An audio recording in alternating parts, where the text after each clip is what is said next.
Before we get in the video, real quick, t-shirts, hoodies in stock. Go check it out. Front logo of the shirts and hoodies look as such, and then the back logo looks like this. Hoodies are made by a company called Independent. The t-shirts are next level. Hoodies are much thicker and heavier this time around, and these are much better fitting. Much lighter shirt, and have a little bit longer to them. So guys, check it out up in the link above, or just click down here and check it out. Thank you guys for the support, and let's get into the video. Okay, so always a good day when PHR parts show up. So big shout out to them. Powerhouse Racing has been one of my biggest supporters, if not my biggest supporter, for quite some time now. Brian, Sam, Lance, Dave, you guys, thank you all so much. Very excited for this. This is something new. No one has seen this yet. I'm very, very excited. It's gonna be new to the market and kind of just solidifying Powerhouse Racing's kind of niche in the market, that like this is the end all be all. Like, you should be able to buy everything through them. Like, you need the part, they'll have it depending on your budget, you know, down to the cheap stuff up to the most expensive top tier part. So I'm gonna shut up and let's just open it up. All right, my neighbor is going crazy over there mowing, so let's see what this looks like. This package actually was bricked too, so hopefully everything's in there. Doesn't look like anyone got into it, just looks like it got ripped open during shipping. So I love getting their boxes too, I ain't gonna lie. I always reuse them to ship my own parts. So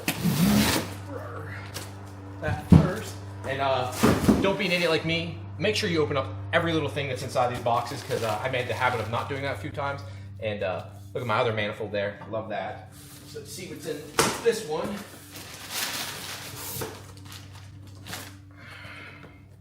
I might be giving you kind of a hint of what we're looking at here. Look at that. Beautiful titanium hardware, gorgeous rotator neck. More parts in there, so let's put that there.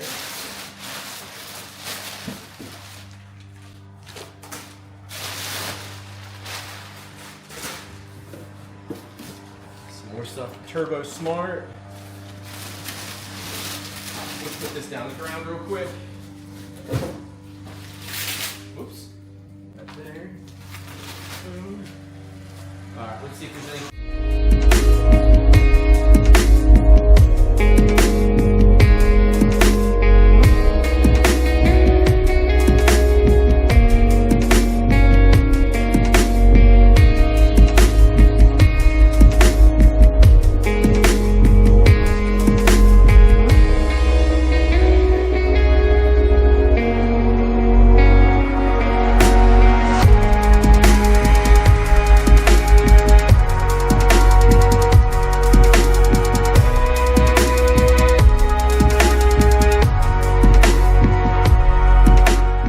So here it is, and the big like, whoa, what is that? This is Powerhouse Racing's new cast tubular style manifold. This is their way to fill in the market completely. So if you know Powerhouse, they make just about every manifold. Reason why I want to have my other tubular style one up here. This is welded versus all cast. That being said, well, there is some welding, and the reason they did this is to live a little bit more versatile. So this is using a V-band flange here, here, and here. That's welded. Everything else, the flange up here is all built in, so there's nowhere for it to say crack. This is an all stainless steel setup. We opted to coat it all in black, which I do love that look. They will include everything typical of them. The only thing we didn't include this time around was a turbo, as I'll be reusing the 6870 precision turbo that I currently have on the car. This time we also opted for some Turbo Smart dual wastegates. The car currently has a single gate go fast bits, and we're going to a dual setup just like the one on my car. You can see here, the one thing I like about this is they have 2 ports on the top and 2 on the bottom, so a lot easier to daisy chain the wastegates, which I'm excited about. I've got fittings over there, so I'm going to be making stainless steel lines for this and daisy chaining it. They also include the rotator neck. So when you get these kind of kits, I don't know if this one per se absolutely needs it, but they always include the rotator. So this gives you all the room in the world for making intercooler piping, getting your hand in there and working on it. Makes it really, really nice for the lower water neck. This obviously came with a 4-inch downpipe, which which is a staple / a must, all welded in-house along with dual dumps. Now, these came with the clamps, anything to adjust it. And these ones here, I think they come with the 13 or 14. These are the 14 PSI springs. So for me, I don't even have to open them up. It's kind of nice because my base pressure will leave at 14 and then I can just go up from there. The lowest I ever go is around 14 PSI, even if I go that low. And I'll just go up from there. So it makes it easy. I can easily double that power if need be. But I'll probably triple because of the efficiency of everything. But yeah, I am absolutely stoked. They also included all their titanium hardware. Now, one of the reasons I wanted to keep the bag here was this. You'll see top of manifold, bottom of manifold. Well, why, Ryan? They should be exactly the same. And they are, right? But they aren't. So the studs are the same. It's the nuts that are different. The top uses a beautiful 12 point, which I love my 12 points. But if you've ever worked on a 2J, especially a GTE, getting in between the runners is darn near impossible. So you couldn't get like a regular 12-point socket or anything, a wrench up in there. So they use a 6-point for the bottom. Very smart on their behalf, and I love they mark it top, bottom. This way you know that, hey, 6 points need to go on the bottom, 12 points will be on top. They also sent me hoses. I had sent in my hoses to check it. They had turned like a whitish color, and we found out now with some leaching through the coolant. If you just wipe them off, they came back new again. So they decided to send me a new set, which I'm very thankful for. So I'm going to be putting these on my car, though, which you can see. I still got Tony's car here. I've got stuff galore. I need to put that into my one box over there. I got to go through that. They also sent me a new set of hats. Now, this isn't going on that car. This is going on my 6-speed car. But these ones are their new one-piece setup instead of having a top and bottom. This also allows for us guys that had the very tall shocks, so they can either feed up through, or you can just have the ability now without taking it off to adjust your shocks, which that was the big thing for me. I'd like to be able to play with it depending where I'm driving, how I'm driving. This allows me to not have to pop them off every time. It does come with a little rubber cap, which is right there, so you can plug it so you don't get dirt and debris in there. Not that really matters per se, but it's a nice little added feature. So this is the big deal though, the cast manifold. Very, very impressed with this. I'm going to list a lot of the details here, where you can buy it. This is very much new to the market. They're all going to be dual gates. They're obviously going to offer a T4. I opted obviously for V-band. I'll be getting a ton more pictures and stuff out there for you guys. But again, the point of this is you have all 4 systems. What I mean by systems, we're going to talk about turbo systems, right? When you're buying a product like this, you're going to have certain budgets. All right, so I want to switch this around here, but we're going to go over a couple things. So if you've ever seen before, I hope you flash the screen here. I've had a cast manifold, like the true cast, the short runner cast, right? The El Cheapo.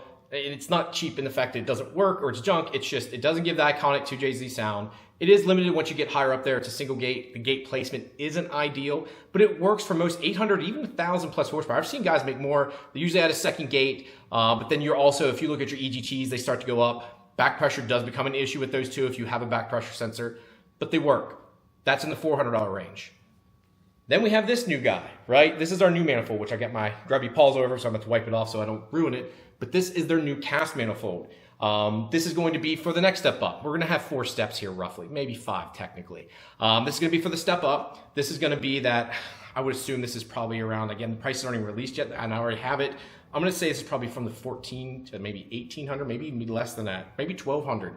I'm not sure, so I don't want to put my tongue or put my foot on my throat when I say that, but this is going to be the next step up. You know, this isn't middle of the road per se, but it's just maybe just below it. Nothing wrong with it. It's dual gate. It'll hold all the power. This will realistically make your 1,500 horsepower car. This is still 1 1/4 primaries. Like, there's no issue here, but it is cast and it's thick walled, meaning it's going to not give you that 2JZ sound and that tinginess.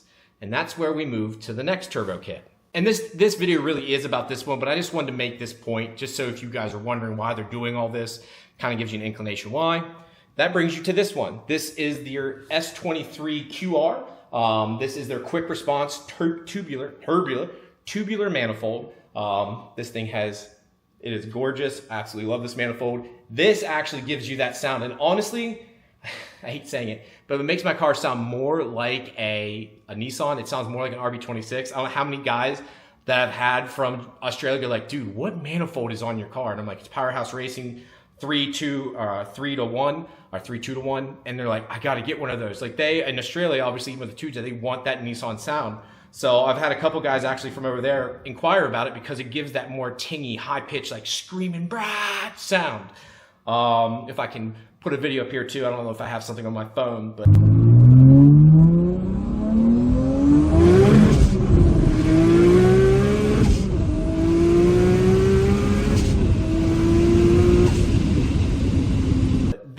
This would be the third step up. And then the last step, this would be the fourth and fifth step because there's two here really, but this would be the last one then. Thankfully, I have my buddy Tony's car here, and this would be your last step. This is the end all be all. This is an S23. They also have the S45 and the Q45, which is a larger primary. This is 1 1/4, the V45 and the S45, I believe it's called.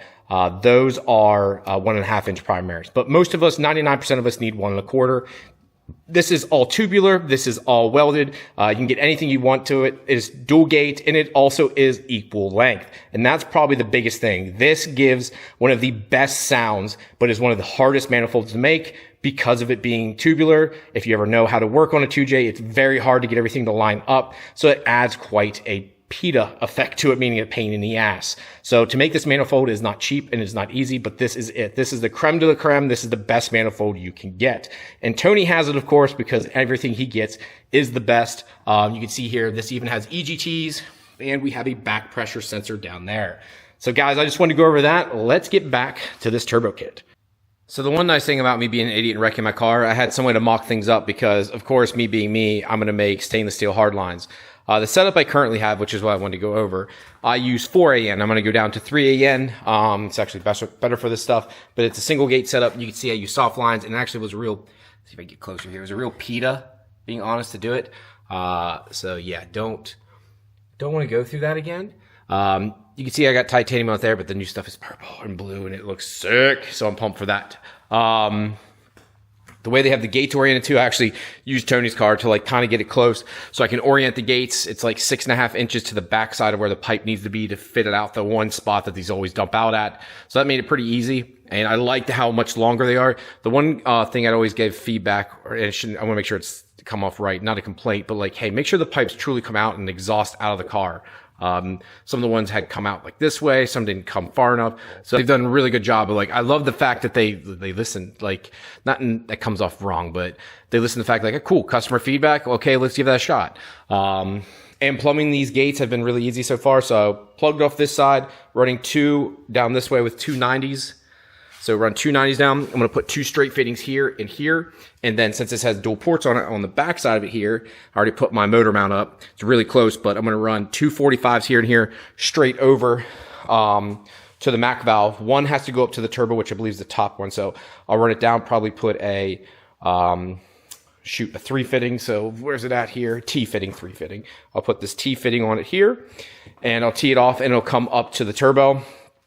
But that's the only thing it needs. It needs that reference. Besides that, that's it. The rest will then just go bloop straight up to the Mac valve that sits up here on the water pump, which I'm going to put back on just so I can make the lines. And that would be it. Pretty simple, right? So started getting things done here a little bit. Just got back from the Freed. Actually, just got back. It's morning. It was late night. Billy and Ben Freed have created and built one hell of a business. Their catch cans are kind of like the thing then, like, I don't know how to explain it, but like, that's just like their thing, right? Like everyone has a Freed catch can. Yeah, it was an awesome event. It's like one of those things. I look forward to World Cup finals and then their event, because it doesn't feel like, I don't know, it just feels like a giant party for anyone that has a 2JZ, and everyone gets to hang out and we get to talk. I don't know. I always see a bunch of people, and it always makes me really, really happy. So anyways, I digress. Back to the turbo kit here. It is time to take that one off. So it's the morning here. I'm going to start taking this apart. This will be up for sale then. I'm not sure what I'm going to sell it for yet, but it won't have a turbo, of course, but it will have the wastegate, dump tube, downpipe, and then it might have the return line and all that stuff. Depends. And I might even sell all the vacuum setup for it too. So it's all AN fittings. If you guys want that, I can sell all that with it too. So, yeah, let me know once this video comes out if you guys want it. Hopefully I can get this out ASAP. So yeah, let's start taking that apart. And I need to finish doing the hard lines here. So typical me, I like my stainless steel hard lines. So try to get these lined up. And again, I can't run it completely straight down because it'll be on top of each other. So I ran them down at an angle, which kind of worked out. The one area I messed up, and someone's like, Ryan, you're being nitpicky. But this, I should have ran down, I matched it with this using weld wire. I should have ran this down so they ran side by side, over and down in. It's not the end of the world. I'm just like, You see that there, like aesthetically, that should be side by side, but I don't feel like redoing it, I'll be honest. So I used a 90 here, two 45s here. And then on the bottom gate, because I daisy chain them, which I do like these Turbo Smart gates because they have 2 ports on each side. So this makes it a lot easier to daisy chain versus my old one. Let's come over here, which my Go Fast bits are nice for the fact that they are only single port. So for that reason, there's only 1 leak point, which is nice, but it's not the end of the world. I had to use these style T fittings on it. And I'm going to redo these gates too. Like how I did that, like why didn't I run it this way, then over? Just dumb things I didn't think about. So yeah, I'm going to redo that. But going back over here, bottom gate, if you see here, I have a 45 and then I have a 90 here. So this 90 here comes up, you see just clears and goes over. I used a 45 on the bottom and comes over this way, comes up and over. Now this should actually be sitting more like this. And that line's not completely tight yet. So let's bring this fitting over too. I got to cut it down to see where I need it. And then this one here comes up 45s and it's going to come into this fitting here. So it's going to be like that, crisscross and applesauce, because it needs to go this top one. So I guess I could realistically, I can't really flip it. I wish I could, because I hate that this has to come up and over. It would be nice if this one boom and this from the bottom went straight in, so you didn't have this crisscross part. But I like that I keep it all on the manifold itself, or all on the engine. So I just left them long because I still need to make the ones for the turbo. So the vacuum line needs to come down. I did buy a port that is a female 3AN-T. So it's female 3AN to this, male this way, and male this way for this fitting to come up and on. But this eliminates me having to make a piece that's just short run of stainless steel right here with a random T fitting. This will just bolt directly to it. I just can bring this over, down, and in. And again, I'm probably rambling on here, but I wanted to show you the thought process behind it. So I'm going to leave this on here, but let's start taking this Artec setup off. All right, guys, as you can see, I've got a lot done here. This was easier to install than the Artec, which I have off here.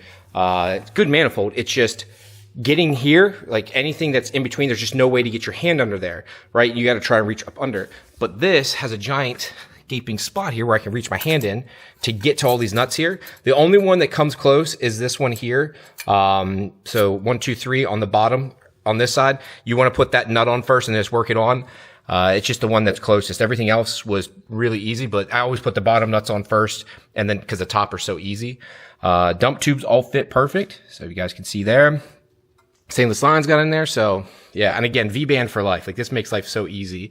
Another thing I liked is on these rear housings, they are male to female flanged. And when I asked about it, they're like, I think we're going to start doing that. And I just noticed that they did. So when you're putting your downpipe up now, it's not just gonna, try to line it up. It's male to female now, which is awesome. So like where it's at, it's centered perfectly. It can't go any other way. You can't shift up or down. That makes it really nice. Now down below, I believe is still, just a flat piece. But up top, at least, that's perfectly centered. It can just rotate or pivot on that point, and then you worry about the bottom piece. I do think I'm gonna have to cut down or manipulate this intercooler piping. That'll be it, but everything else has gone really smooth. My buddy Sean's here, and I just told him, I'm like, knock on wood, everything's been fitting up. Already got the drain line in. Another good thing was, unlike the Artec, I had to run a drain line that came out to a 45 and kind of wrapped down, just because this here bumped out so far, where this gives me enough room that I can run it straight down, which is better for draining for the turbo, and then run a 45 at the bottom. This turbo kit must sit slightly lower too, because my feed line, you can see how high it used to sit. Now this turbo sits a little bit lower. So that's really it. You can see I got all the room in the world on the side, not even close to the body whatsoever. So yeah, now I just need to put the downpipe on, which my buddy Sean's going to help me with. All right. So, most of the turbo kits on, the last thing I had to do is like, all right, is the intercooler piping going to fit? And honestly, it's pretty damn close. This turbo kit, which you can see, there's no low light here. Hold on, let me adjust this. All right, that's a little bit better. Not crazy, but you can see here, we've got lower pipe, we got our upper pipe here, and you see it's just slightly off. So it's like, sit here, and I think once I spin it up too, because like, again, that can be adjusted. I was like, I can maybe try and make it, but I didn't want to force it down. So I'm going to cut this little bit off here and then re-bead roll it. Eventually I'll have to get this repowder coated, but I'm just going to cut this off for now and line it all up. If that works, then I just need to finish doing the bottom hard line and then the top for the turbo. So this goes up to this T-fitting, which I'll show you guys here. And then I will be done. And next up then is tuning the car, which should be pretty easy. Same turbo, just same style manifold. But the wastegates are different. I got a 14 PSI base spring. So I'm going to have to take all my settings and zero those out, find my base, and then work up from there. The car should, keyword should, make around baseline of 13, 14 PSI, and then I'll just go up from there. So cool. Let's see if this works. All right. So yes, the car is like extremely dirty right now from World Cup finals. It's got like sticky crap everywhere. If you've never been to World Cup finals, if you park your car there, it gets covered in that good old Miller prep. So like when I tried to clean the windshield off, cleaned it. I'm like, what the heck is going on? Like the windshield's still dirty, and I always forget it has these little dots everywhere. So I got to take like APC cleaner to the whole car and then make sure the AP, it doesn't destroy the ceramic coating. But yeah, like every year it does that. So tomorrow's my day to clean it up. But just wanted to go over some. This lighting is not ideal, but everything is on. Drove it down. I've been extremely happy. The car has been making some good power. Take it out on the road here, but this is the feedback I wanted to give you guys. Listen to this. This is wild. This is a bone stock engine. So stock cams, bottom end. The whole long block is bone stock. Just OEM off the shelf parts. At 25 PSI, I can make that with this manifold on a 6870 with a V-band. So it doesn't even have the help of T4 or twin scroll. I can't believe this. I can't believe this is actually happening. 4,000 RPM. I have 25 PSI on a 6870. Thing's a light switch. I'm going to blow the engine up because I'm seeing like 15 at like 3,300. It's stupid. It is absolutely stupid. It's nothing will ever be compared to a V8, but like I can make enough power to knock the tires off at like 3,800 RPM, 3,700 RPM. Like it's dumb. It is absolutely dumb how much power it makes and how easy it makes to power. It's crazy. Everything fit perfect too. Like I said, some of the biggest things for me is how easy it is to get down this area here when you're installing it. This accessibility, my English isn't the best, but the accessibility, it looks like the manifold got a little hot right there. Holy cow. But I've been driving this. I can't believe that. I've already got like 700 miles on this kit. So, which is crazy to say out loud. I drive my cars a lot, if you can't tell. So, the engine does have a leak. I got to figure out where it is. It has an oil leak. But it's time for this one to get eventually built. I want to try and run as long as I can, but I'm trying to stay at small cams. I was actually laughing because I was talking to Sam. I'm going to back up because I think the win. Talking to Sam at PHR at World Cup Final. He's like, man, I saw you leaving. They said, man, that thing's quiet. And he's like, dad spec. And I said, nah, happy mom spec. Because my wife doesn't want a real loud car. It has enough tone to it, but it's not like this car here or mine, which this is running today. We're on the last little bit tuning it, but I digress. So let me put the camera back behind it here and get some cold starts and revs for you.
I did notice I hope the mic isn't busted. So I did go to World Cup Finals. I'm hoping this thing's not busted because all the loud cars, that would really suck. But I hear a little blah, blah, blah, but like blips almost in the camera. Hoping that's not the case. If we hear any more after the fact, I did a few setting changes, but sorry for those little weird noises that you saw on the last 2 or 3 clips. I just noticed it there. But yeah, that's just again, that's a quiet rev. The car sounds, I think, a lot better even in person. That's typically how it goes. The one thing I noticed, Tony, my buddy, said, I had an R-Tech on this before. The R-Tech was a good manifold too. I just want to make sure that's clear. It's not a bad manifold. It's just something else to test for me, something else to try. It's just nice because this is a total package. So if you buy it, what happens is you get everything. You need a downpipe wastegate. You don't have to build a kit like it's Powerhouse Racing. They make everything in-house. So it's awesome. So what I'm going to do for you guys, link down below. They have this in V-band and T4. Dual gate, both for them. Yeah, I mean, you can pretty much do whatever you want. It's pretty much endless options. They do have for the V-bands, for the turbo and for the wastegates are welded on. So that is something you guys can switch out, do whatever you want with, which is really nice. So on that note, guys, thank you very much for tuning in today. If you have any questions, concerns, let me know down in the comments below, and I'll talk to you later. Peace.